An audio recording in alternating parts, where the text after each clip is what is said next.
From the gutter to the stars, Detroit's sky was gray that morning, like it always was when the wind blew through the hollowed-out blocks of the east side.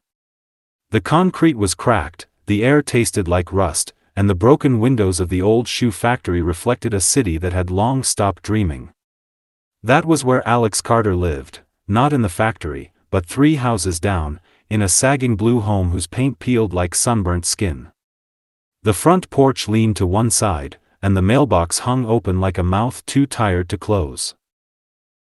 But that wasn't enough. Something kept buzzing inside him, louder than applause or paychecks, a vision. A smart home system that didn't cost thousands of dollars, something that could help people like his mother, who barely afforded heating in the winter. Everyone else in the company was building for profit. Alex wanted to build for people. So he left. They thought he was crazy. "You just made it out of Detroit," his coworker told him. "And now you're choosing poverty again?" But Alex wasn't chasing safety. He was chasing meaning. He moved into a shared room in Austin, mattress on the floor, walls bare, meals from gas station microwaves. Days were spent coding. Nights were soldering, sketching, learning about supply chains, housing regulations, energy-saving protocols. He failed constantly. Burnt boards. Broken lines of code. Investors walked out of meetings when they saw his slides printed on scrap paper.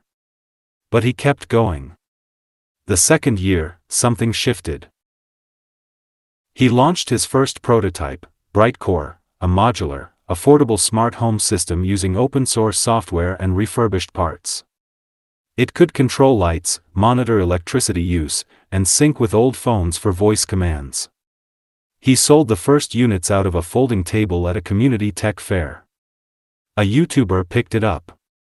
Then a journalist. Then came the flood, pre-orders from families in Chicago, Cleveland, Atlanta.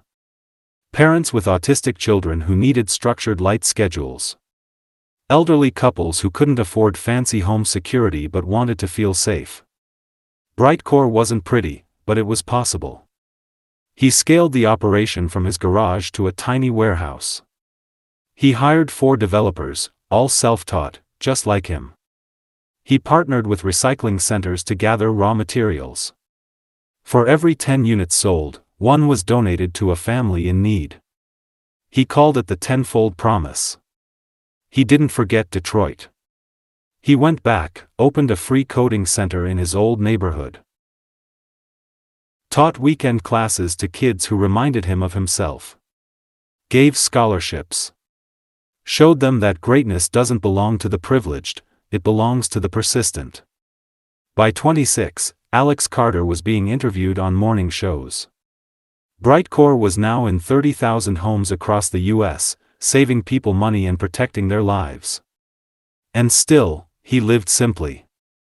Same brand of sneakers. Same beat-up backpack from his bus ride.